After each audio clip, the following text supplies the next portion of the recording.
It's nice to see you here this afternoon, this rainy day. My name is Tish Como. I am a retired librarian from the Prince William County Library System, and I spent 24 years working in the Relic Collection, the Ruth E. Lloyd Information Center for Genealogy and Local History.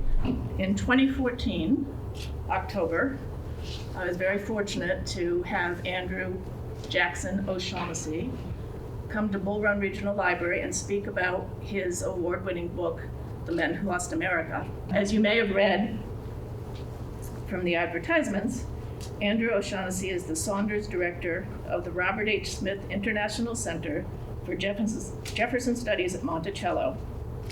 Andrew's latest book, Thomas Jefferson's Idea of a University, The Illimitable Freedom of the Human Mind, is for the general reader, I believe is how you described it, and I'm halfway through, and I didn't think I was going to be as interested as I am in the topic because I don't have a particular tie to the University of Virginia, but the ideas that are presented are so much broader than that, and somebody else trying to get in. And so I hope you will take the time to find a copy. I'm sure the library has some, and enjoy it yourself. So, Andrew, welcome. Thank you for being here. Good afternoon and welcome. I'm very grateful to Tish Como, who's always stayed in touch ever since I first spoke here. I'm particularly fond of our mutual friend Chris Rogers, who is my editor, who even played some role in this book that we've not discussed, but a wonderful editor and really the most senior person at Yale for many years. I'd like to thank Dave Shoemate as well for the invitation and an opportunity to talk about the book. The headline of this book is that I do not know any head of state in world history who spent so long conceiving and overseeing the creation of a university. Like anything to do with Jefferson and anything to do with colleges in the South before the Civil War, it was blemished by the presence of slavery.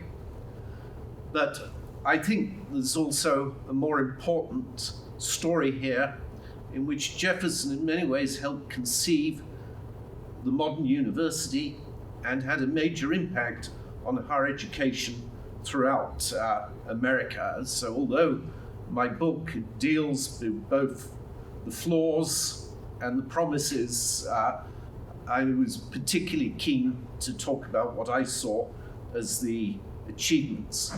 And it's all the more remarkable because Jefferson did this between the age of 73 and 83, in the last decade of his life, and he was involved in every detail of the university, beginning, of course, with the architecture, although he certainly consulted with Benjamin Latrobe and William Thornton. The basic outline, the central concept of an academical village, as he called it, something we'll come back to in a moment. That was Jefferson's. As the son of a surveyor, he was even involved in surveying the land. He went with 10 people who I think it's safe to assume were 10 enslaved people, a reminder that every aspect of this achievement was built by enslaved people. But nevertheless, he knew enough about surveying. He chose the plot of land. As a lawyer, he even wrote out the contract for this land and wrote out all of the bills that were going to go in front of the state legislature. As an intellectual and a bibliophile, which will please librarians, he wrote out all the books that were going to go in the library, over 6,000 titles, so that the library from the very beginning was the second largest university library in the United States after Harvard, which had been founded 2 centuries earlier. As an intellectual, he also helped shape the courses and what was taught. And this is his list, his course for Anglo-Saxon. I always like to show this because there's often an assumption that he would have been a proponent of STEM, science, technology, and mathematics. In actual fact, he thought that Anglo-Saxon was a subject everyone should study. The reason being that it was important for the English language, it was important for law, and he believed in what's known as the Anglo-Saxon myth these days, that they've been one of the first true democracies, and so it's important too for understanding the political system. It also becomes very apparent as we look at Jefferson's role that he was incredibly politically skilled. He was really at his height in his 70s, having served twice as president, as Secretary of State, as ambassador to France and governor of Virginia. And this is the minutes of the Board of Visitors that oversaw the university, written in Jefferson's hand. Because not only did he serve as the rector of the university, the head of it, he also served as the secretary of the board. And usually none of us ever want to volunteer to be secretary of any club or organization. But of course, it's politically very savvy because it basically gives you the chance to give your version of events and to give your slant. And what became very apparent writing this book was the amount of opposition to his university, which was considerable. It's remarkable he ever made it a reality, but also Jefferson's political skills in overcoming that, and we'll see something of that as well. Jefferson invited every student from the university and every professor to dine at Monticello, usually the students in groups of 3 up to 12 on a Sunday evening. We actually have accounts of student dinners there. There's one particularly good one that was recorded and later spoken about by an alumnus 50 years later, because many of them were living well after the Civil War. The first class was 1825. And he described going to dinner at Monticello and said that Jefferson was going deaf. It was the very last year of his life when the first class met. Jefferson was going deaf, and so he pushed back his chair because he didn't want to stop the flow of the conversation. And what he delighted in was watching these students talking to each other. But then he also described, it was called Henry Tirrett, who later became president of the University of Alabama and founded a school that was noteworthy because it was a school for boys and girls. Tirrett also described how Martha Jefferson presided at the dinner, Jefferson's daughter, and how she somewhat teased Jefferson during the conversation. And so she began by saying Jefferson hates novels, and she's never been able to persuade him really to read novels. And she'd just given him a copy of Sir Walter Scott's Ivanhoe, and he disliked it. Well, she got no real reaction from him, so she then proceeded to say how she loved reading Sir William Blackstone's commentaries on the English law.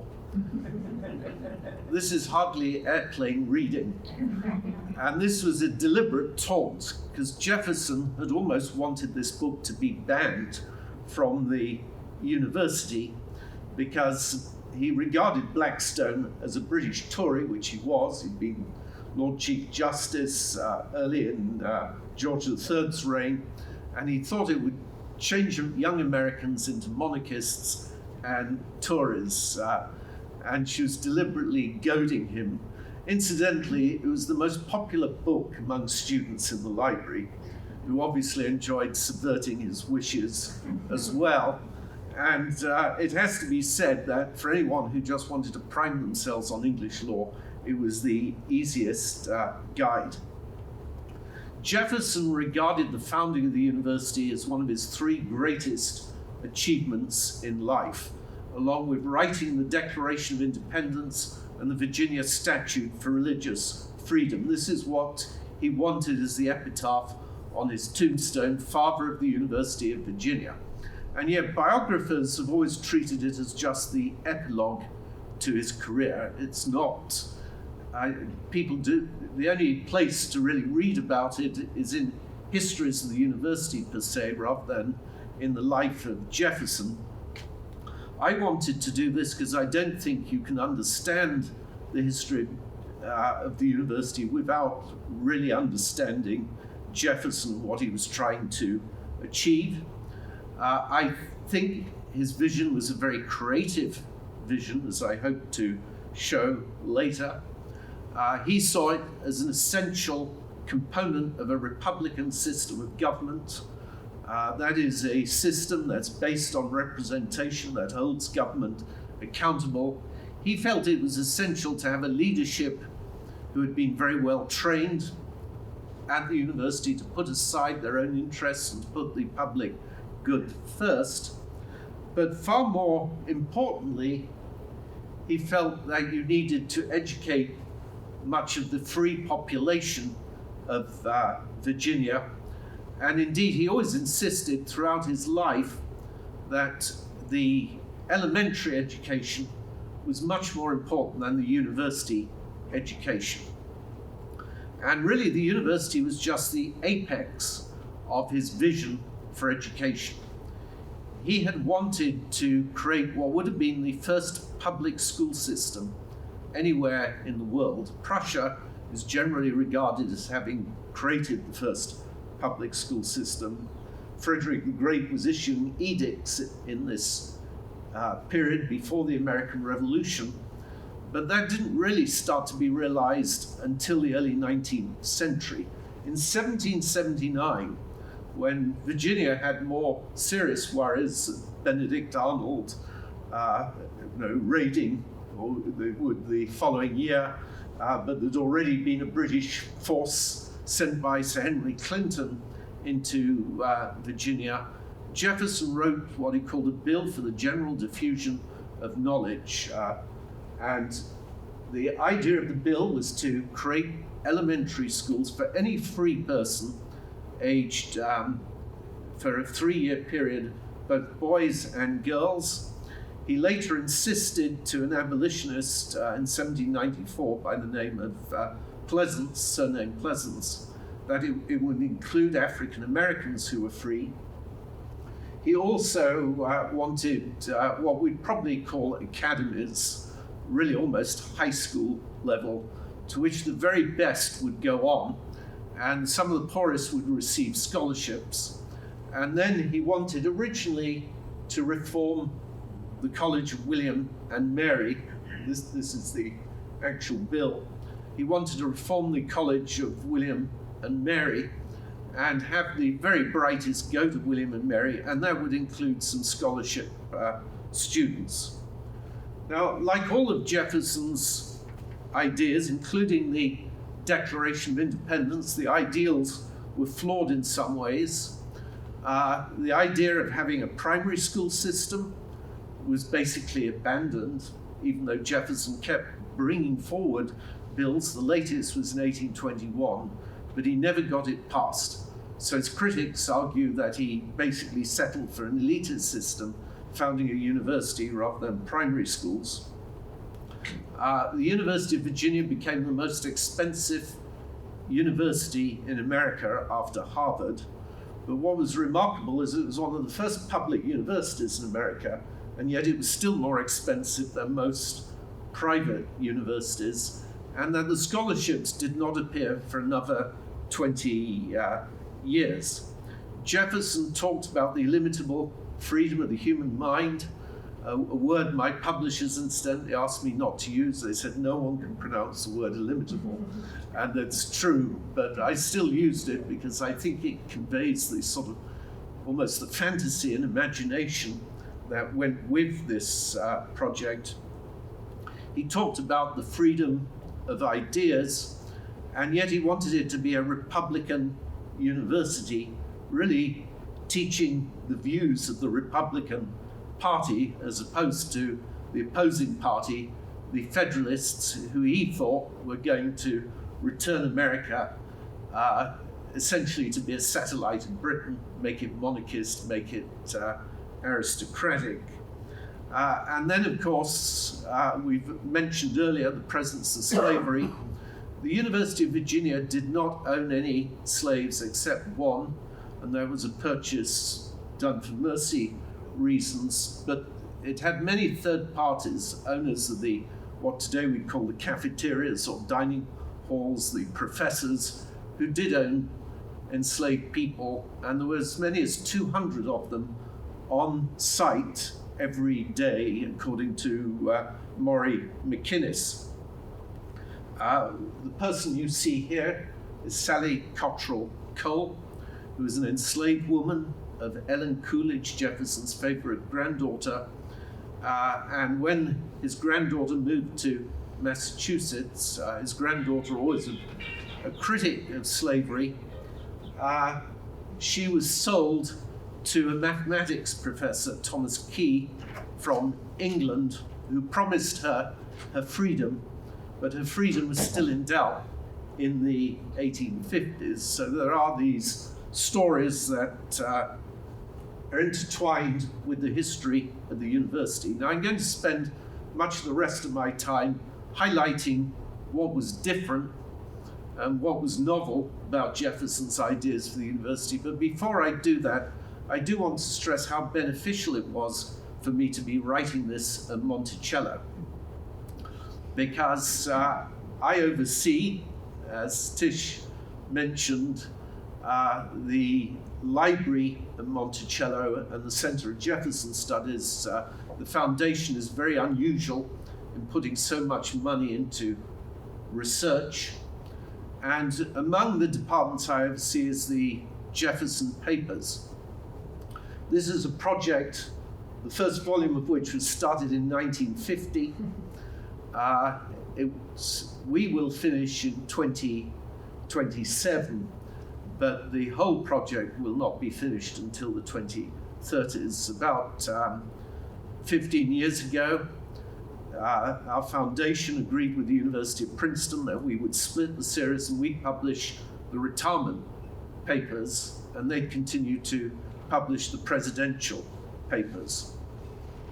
The great thing about the retirement papers is that they're all the key papers that are essential for understanding the founding of the university.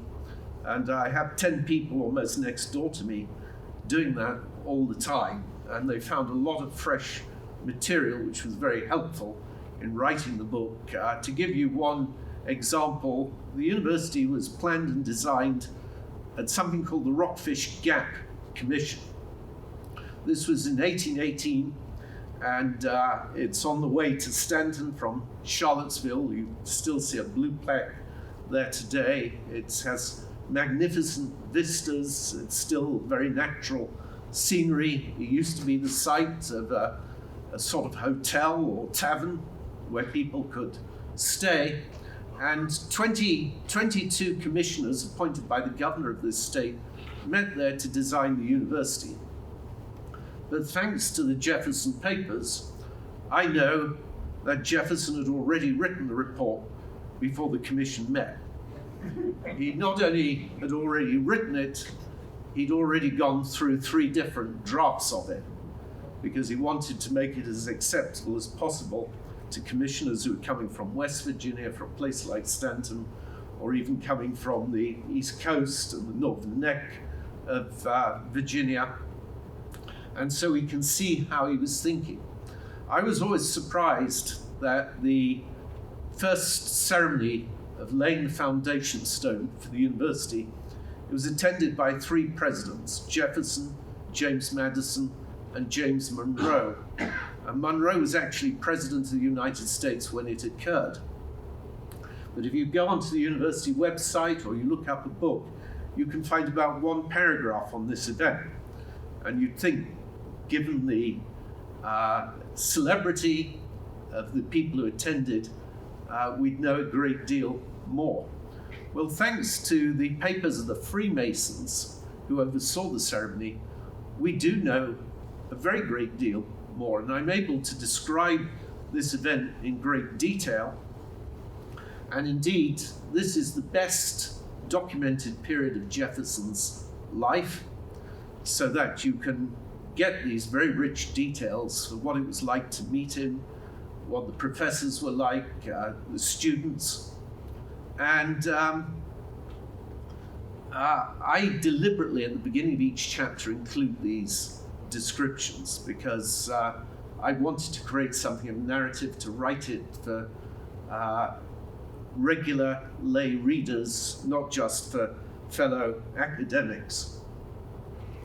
Every student would come into this entrance hall, and a lot of them described what it was like. The first professor was only about 21 years old, and Jefferson looked at him shocked, and he said, "You look very young." And the professor replied, "I will grow old." He'd actually just arrived from England. Jefferson would take students in here, and he'd show them the original draft of the Declaration of Independence, which I should have mentioned when I showed it earlier. But he'd also tell them stories of what Washington was like and what Benjamin Franklin were like. That was remarkable at the time because he was one of the only people living who remembered the Declaration of Independence. Nearly every signer, and certainly every other signer from the South, had died by this point. Well, let me address some of the themes and what was different about Jefferson's vision. And one of the major differences was his idea of an academical village, and it was based on his own education at the College of William and Mary. These are his three favorite, you could say teachers, except one was the Deputy Lieutenant Governor, Francis Fakir. William Small from Scotland, the only lay professor at the College of William and Mary, his first teacher there, and George Wythe, who later became professor of law, under whom Jefferson essentially interned. He'd go and have dinner with these three men and others on a regular basis at the governor's mansion. It would also be a musical evening often. They'd discuss leading contemporary events leading up to the American Revolution. They'd discuss ideas and books. That, for Jefferson, was what he wanted to capture in a university. He wanted a university to be first and foremost very personal, really like a family, with the professor playing the role almost of a fatherly figure. And he also wanted the buildings to be split up. All of the universities at the time largely consisted of one very large building with maybe a few offshoots. Jefferson wanted it to be more like a village of buildings and more of a community in which the professors would live among the students. This is, of course, the famous lawn with the rotunda at the top, and the big buildings, those of you who are UVA alumni will know this, are what are called the pavilions, where the professors were going to live and also teach. Their classrooms were going to be on the bottom floor. They'd have kind of duplexes above their classrooms. It was curiously really designed for bachelors rather than married professors. All the professors married soon after their arrival, which created problems. But the student rooms were between the pavilions. That caused trouble. They were quite riotous students. The youngest were aged 16, and about a quarter of them were under 18. That meant that the wives and indeed their husbands were not always entirely pleased, despite the size of these buildings and the location. But that was the idea, an academical village, a real community. One that I think is worth remembering today when we sometimes start to use business language for a university. and to talk about students as clients or customers and consumers, Jefferson's ideas, I think, still have some relevance. Another major feature of the university, the most radical and revolutionary, was that it was entirely secular. There was no chapel and there was no department of theology. The man you're looking at here is Joseph Priestley, who was the father of Unitarianism. He's also a very famous chemist. And it was to him that Jefferson first wrote that he wanted to found a University of Virginia, not to reform the College of William and Mary. He wanted to found a new university. And no one has really noticed the importance of the date. It was in the 1800, in the middle of one of the most bruising political campaigns in American history. Today, you have some people arguing that Jefferson wanted a university in the South as a way to protect and expand slavery, which has always seemed to me odd. Firstly, the northern universities at this time were not abolitionists. And secondly, Jefferson's at least always claimed to be anti-slavery. The real reason he wanted a southern university was because the universities at the time were dominated by the Presbyterians and the Federalists. Yale was the most dominant of all universities, and it trained a large number of presidents of colleges as well as school teachers, and played an important role in founding other places. Hampden Sydney was closely connected, College of Washington, what's now Washington and Lee. And the problem for Jefferson was that even the universities in the South, where the Federalists were much weaker, even those tended to be Federalist, and they tended to be Presbyterian. And Jefferson was worried about what he saw as this doctrinal control. I suppose you could say he felt students were being indoctrinated in a particular way of thinking. And when Jefferson finally got a bill passed to found the University of Virginia, he returned to a project that he'd wanted Priestley in some ways to undertake. As president, Jefferson began this project, which has become known as Jefferson's Gospel. In actual fact, he called it the Life and Times of Jesus, in which he took some 5 different copies of the Gospels and literally cut and pasted them and removed all of the miracle stories and anything that he felt didn't ring true, that he questioned, that he thought had been added by a later age to essentially tell the story of Jesus' life and his social teachings. Jefferson thought that Christ was by far the best social teacher and social philosopher of any generation, but he rejected the idea that he was the Son of God. He rejected the idea of the resurrection, of the miraculous birth, and so on. But he, of course, kept a lot of these views to himself. This was never meant to be read or seen during his lifetime. It was his own, essentially, faith. In 1800, when he wrote to Priestley, one of the accusations that had stung him was being called an atheist. And in many ways, he was still looking for his own religion, his own beliefs. He never rejected the idea of another life. And he believed that he had a religion. But as he said, everyone should essentially, religion's a private matter. But he was accused, especially by northern clerics, and indeed by the leaders of universities, of being an atheist. The most notorious was Timothy Dwight, the head of Yale. And the head of Yale was really like the head of the Presbyterian Church in America as far as it had any hierarchy. And Dwight had actually asked his students to pledge that they would never vote for Jefferson. that if they did, mothers would be thrown out on the streets and people would be told to sing the Cha Ira, the revolutionary French anthem. So the secularity of the university was a major distinguishing feature. University of North Carolina had tried it, Transylvania University had experimented in it, but the University of Virginia was the first to do this on a continuous basis. And of course, that is one way that it is more similar to modern universities, which, even if they still have a religious foundation, are not especially connected to any one denomination.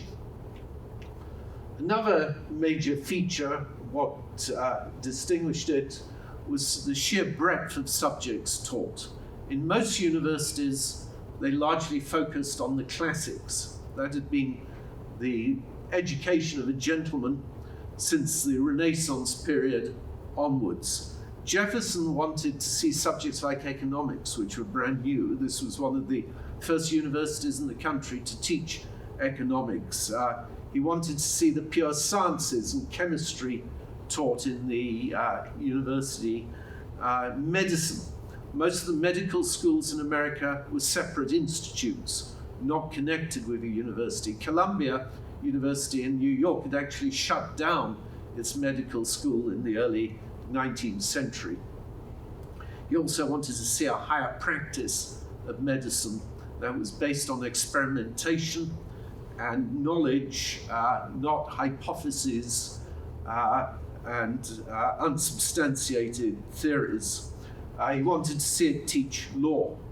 And the reason I say this is unusual is a few years after Jefferson's death in 1828, Yale put out a report arguing that the real core of a good university education should be the classics. And that report was to have a huge influence on American higher education right up to the Civil War. Even though Yale itself began teaching sciences, that became the common belief. But Jefferson's ideas would have a lot of traction with some universities. This, of course, is Edgar Allan Poe, one of the first generation of students at the university. Jefferson had different ideas about how you should teach students. He believed in teaching that was student-focused and that it was inductive, encouraged students to be drawn out. He didn't believe in recitation. Believe it or not, recitation was still the main method of teaching at Harvard in this period and at most other universities. He introduced some of the first exams in America, which may have been the influence of some of the British professors from Cambridge. The most novel innovation was the idea of an elective curriculum, where students chose their own courses. They tried this at the University of North Carolina and William and Mary, but it was Jefferson who popularized the idea of an elective curriculum, which in many ways was consistent with his political views, in which individuals should make their own choices, and students would not just take a series of courses prescribed for them. At Harvard, they had something like 27 courses over a 3 or 4 year period, and they were in different subjects, but they were in an odd order. There was nothing sort of cumulative about it, and they made very little sense. Jefferson encouraged students to choose between 3 subjects, and they could take the subjects in any order, which is why they never spoke about a class at the University of Virginia. People did not go through as a class. They chose their own subjects. He also believed that students should play a role in the governance, really anticipating the later honor code that's essentially just been abolished at the university. He wanted students to have individual rooms or at most share with one other student.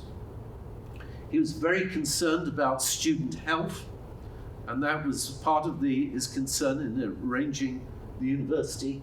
He wanted a top faculty. He sort of started the star system of bringing in the best and the brightest. This is Robbie Dunglinson, who'd come from Northern England. A lot of the professors came from abroad. He said he didn't want the Harvard hand-me-downs, and second, he wanted to have the best of the best. Dunglinson today is known as the father of American physiology. He had a major role in medicine.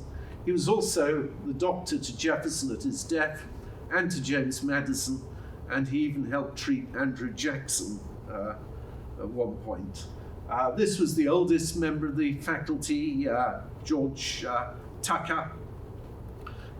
He was originally born in Bermuda, but he was in many ways one of the most American. He'd spent his whole teens and adult life in the United States. He'd been a congressman. He wrote the first biography, the first serious biography of Jefferson, which was not entirely complimentary. And he had very different views of Jefferson about, in many ways, he was very Hamiltonian in his views. He was also loved playing cards. He was one of America's first economists, and he wrote the first science fiction novel in America that was about life on the moon. And he wrote a book which I still want to read on the Shenandoah Valley.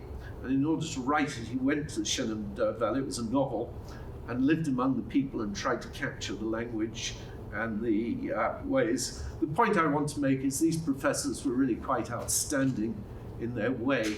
I said it, Jefferson's ideas were very creative. This is one of my favorite examples. Jefferson in the rotunda of the library, which was to be the most important building, situated where a chapel would normally be situated. He wanted to have a sort of planetarium in the ceiling, and there would be a professor on a boomstick sitting on a saddle, steered by a student who would essentially guide people through the planets. The other thing that strikes me is the sheer comprehensiveness of his vision, that he wanted to have art galleries, sculptors, even the architecture was an essay in architecture, teaching students all the 5 different basic classical forms of architecture. And it had a real influence and impact, and I'm going to be finishing off with this. It's always difficult to demonstrate the impact of ideas or a university on other institutions and other individuals. But we can actually trace this in some detail with specific institutions, and we have a lot of evidence of its influence more broadly. One of the major institutions it influenced was Harvard. Just after Jefferson's death, the new incoming president of Harvard, Josiah Quincy, was so intrigued to learn more about the University of Virginia, he made the trip down here. He got as far as Washington and had to turn round because the University of Virginia was having a pandemic. And it was, in fact, a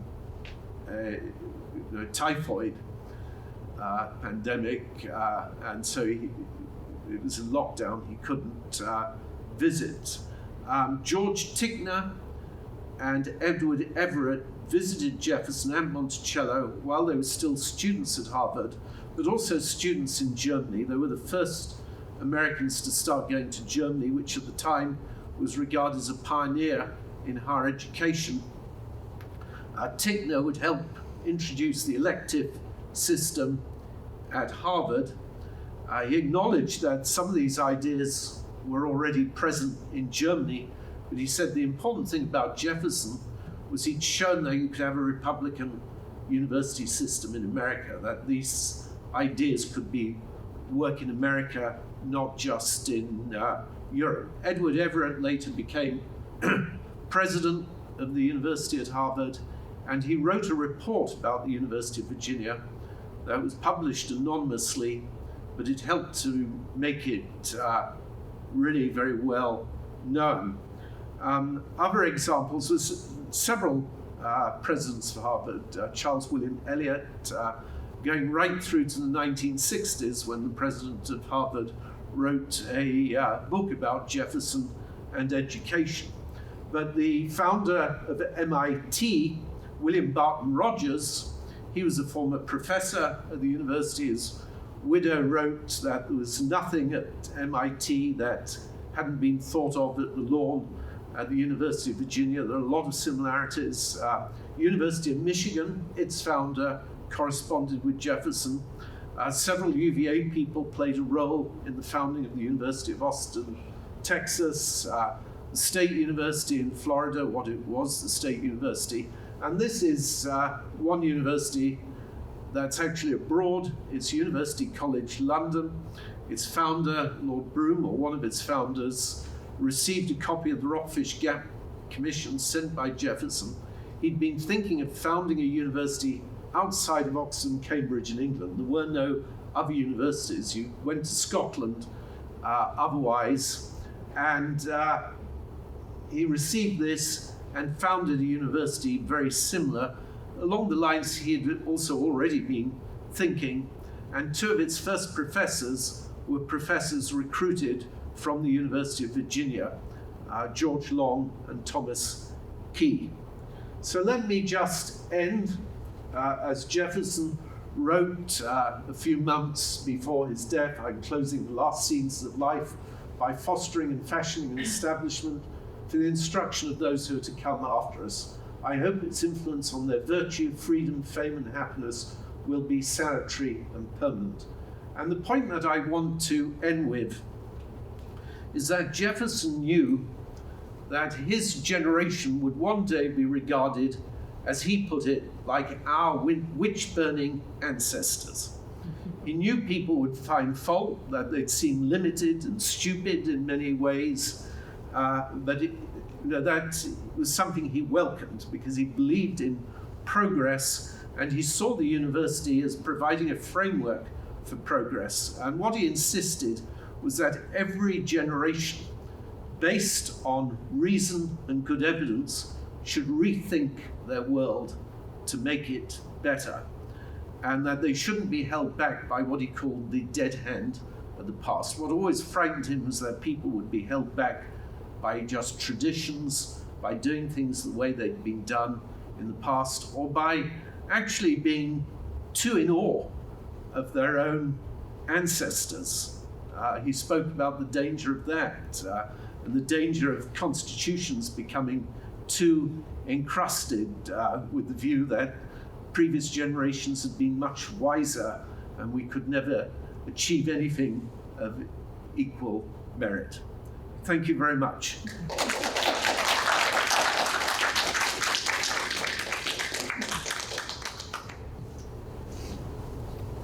Andrew, I got a big kick out of the statement in your book.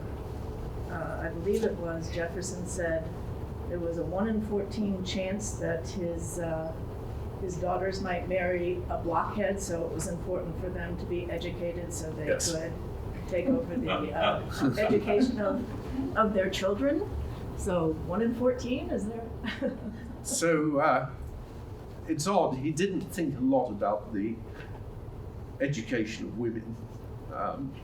And it has to be said that schools for women, especially colleges for women, were really only appearing after the University of Virginia, and even the academies were only just beginning to appear towards the later part of his life. He did educate his own daughters very well and gave them much more than an ordinary education that women received at the time. Indeed, his favorite daughter, Martha, the one who really survived him throughout his life, she complained that she'd never been taught basic domestic arts, despite the fact that Jefferson would constantly repeat that that's what a woman needed to know. It's not what he taught his own daughters. And she said that as a grown-up mother with children, she had to basically teach herself. But she had had a very good background in a lot of other areas.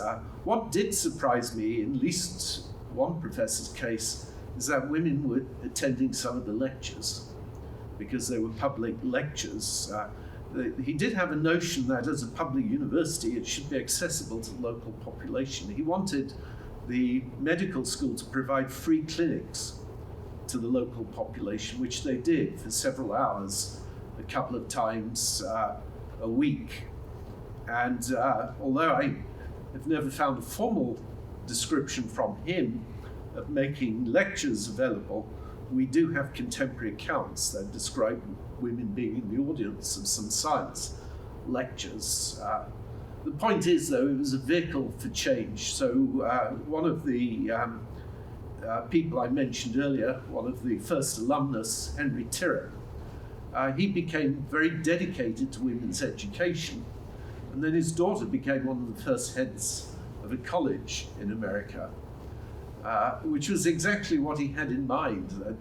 Even though he realized it wouldn't necessarily be progress he anticipated or wanted, that was the point, that it was a future generation that would figure this out.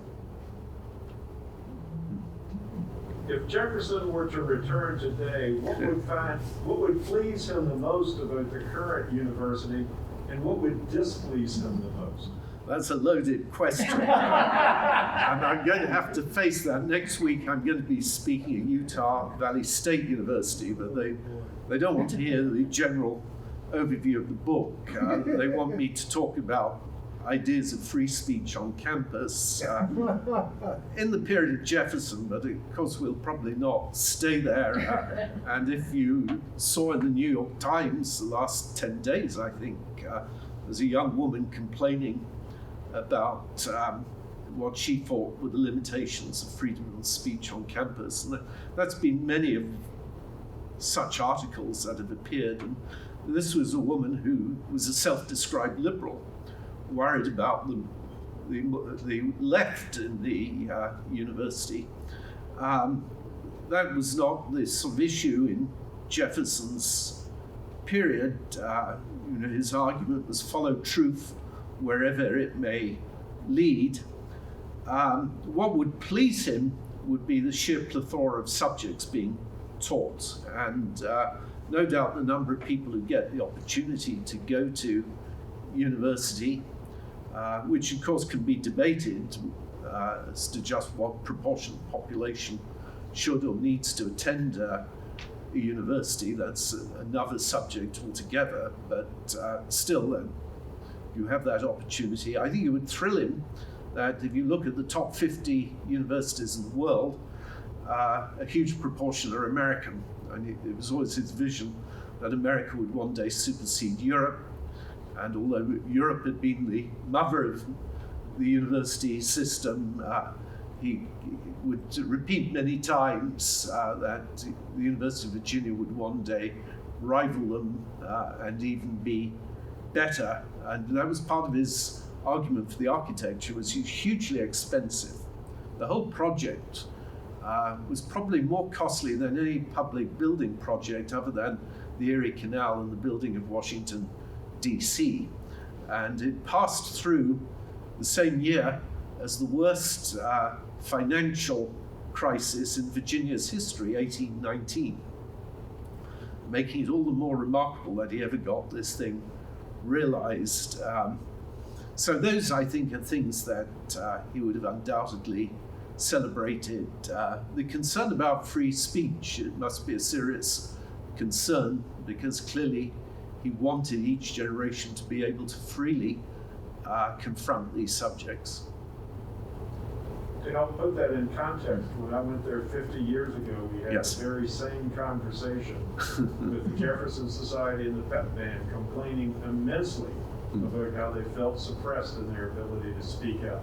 Well, that's, I'm going to repeat that just in case our audience at home couldn't hear. And the original question was what Jefferson would have liked, what would have pulled him, but the audience member also points out that 50 years ago, when he was at the University of Virginia, people were having the same debate. And some of these problems reflect our problems that we were saying in the car of humanity. And they are actually a mirror to us. We can judge the past, but we should judge ourselves as well. The fact is, as Tocqueville predicted, when you get certain ideas in an ascendant and the majority of people agree to them, it's in some ways even harder to be in a democracy than in another system, because you're going against the will of the vast majority of people. And that will unfortunately be always the case, and hopefully there'll always be those with the courage to speak up and give a different point of view.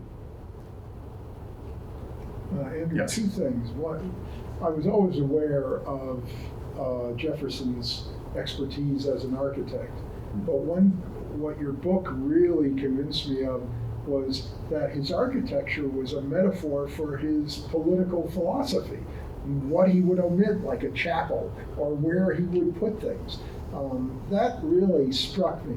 And secondly, the negativists who look at Jefferson and say, he's against slavery, but look at Sally Hemings and look at the fact that he owned slaves, et cetera, or that, look, he's he's sectarian, but he's willing to listen to people on religion. They want him to be a perfect person outside his time, when he makes clear from the beginning that what we've gotten now will be surpassed or looked at as witch burning in the future. I've taught a little bit of Jefferson in his notes, and some of the accepted science on African Americans at the time would be accepted as blasphemy today. So, I mean, he was, to a certain extent, he had to live within his time period, even though he made allowance for the fact that the future might see the present in pretty awful terms. So this is a question from one of my other hosts. There are really two parts of it. The first is the architecture.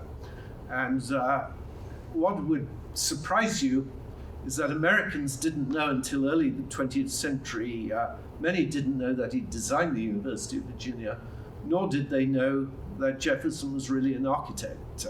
We have someone called Fisk Kimball, one of the first people to work to have Monticello become a private foundation and to be preserved. He wrote a book called Jefferson Architect that really helped to demonstrate just how important he was as an architect. And of course, it's the Capitol building in Richmond and many other buildings beside Monticello and the University of Virginia. And you're quite right. His architectural ideas, I think, do reflect his political ideas, although I've put that several times to architectural historians who are appalled by the idea, because like most people in the arts, they don't just want to see arts as reflective of a particular period. And historicize is something you'd understand, having taught literature. I think just when you walk on to the lawn, there's this sense of symmetry and order, and yet when you look closely, every pavilion is different. It took me some visits to figure that out. As regard how do we judge Jefferson, that's very problematic. One thing we tend to do as historians today is judge people by absolute standards. We're not even judging them by the standards of other countries. And yet, some people say we shouldn't be judging them at all, it's anachronistic. But we should remember there were people who criticized slavery before the American Revolution, and certainly afterwards. There were people who criticized imperialism, and Jefferson, of course, was one of those. But some of the criticism we have today were indeed available in that period. There were ideas that were known and shared. Jefferson argued that he did the best he could for his generation. And essentially, like most people, he focused on what was attainable, what could be done. And he thought the most important matter for his generation was to create and preserve the system of republicanism. because like the university, that would be the framework through which these other ideas can be solved. Now, he was approached by a young neighbor called Edgar Allan Poe, who asked him in late life, why not deal with slavery? You've made some great statements. You did some important things, not least your ordinance for the West, which was only lost by one vote, but it would have prevented slavery throughout the West. And Jefferson replied, it's like asking old Priam to put on his armor and fight Nexus, using a classical image. You're asking an old man to take on a huge subject, and that he felt he was incapable of doing it. Of course, he couldn't have but been aware it would have affected his legacy and reputation in the South. The point is, he could never have got elected if he'd been openly anti-slavery. He also kept his views on religion very private and spoke less and less of those. And the point is, America too was changing. The 1770s were a bit like the 1960s, where there was this sort of freedom of ideas and openness, and that door was closing. Firstly, you had King Cotton, so slavery became much more economically important in the early 19th century.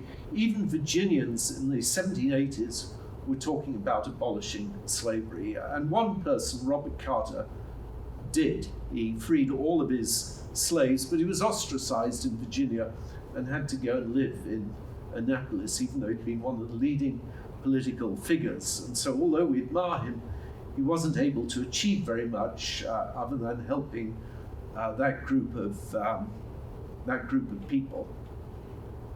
Yes. Very briefly, first of all, I enjoyed the lecture immensely. Oh, good. Thank you so much. Yes. I think it's important to follow up on two themes. One, the architectural theme. Both my wife and I went to Miami University in Ohio, which was founded 10 years after, and copied 10 years? No, 1809. Okay. Miami, yeah. And so the common relationship between the architecture and the academical village, I think, is really, really important in terms of the way we look at it. The second piece, I'd like you to comment. I've read a lot in this area, and because of my background, interested very much in it. The Declaration of Independence initially had a line condemning the King of England for creating chattel slavery in the colonies. I've read some contradictory views, and I think you're in a position to at least set me straight. My understanding was that it was the New York delegation, because of the slave market on Manhattan, that killed that. It wasn't the Southerners, which I always found fascinating. I don't know if you've seen that or can correct me in terms of what I read and what your perception is. So the first is really a statement of the connection between the architecture and the central concept of the university as a community, or what he called an academical village. Incidentally, the first time he used that term, academical village, it was with derision. He was talking about William and Mary. So it's just an academical village. And he originally thought universities should be in cities. But there's no doubt part of his thinking of the countryside was the health benefits, which, having just gone through a pandemic, one suddenly realizes is indeed important to take seriously. Why did he drop the paragraph condemning the slave trade? I actually thought it was the members of South Carolina, you say New York, which is also very possible. New Yorkers had a higher proportion of slaves than most of the northern colonists, but I'll have to go back to my books because I thought it was largely South Carolina. But he also claimed, but we don't really have a lot of evidence for it, that he put an emancipation bill in front of the legislature during the 1770s. And he does, in Notes on the State of Virginia, he does outline what that might have looked like.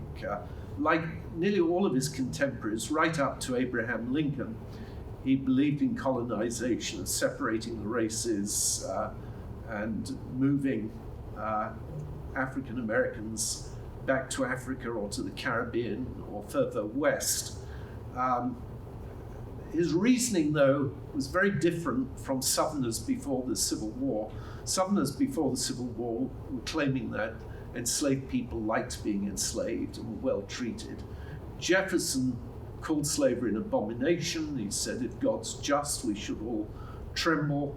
And he was convinced that there would be a civil war if you just emancipated all of the slaves, and it would be a race war due to resentment at about what had happened. He also, and this may just be his own way to justify himself, but he also claimed if you release small groups of enslaved people, it wasn't fair to them because it would be very difficult to exist in America as a racist society. Which Reconstruction demonstrated. Yes, yes. Thank you.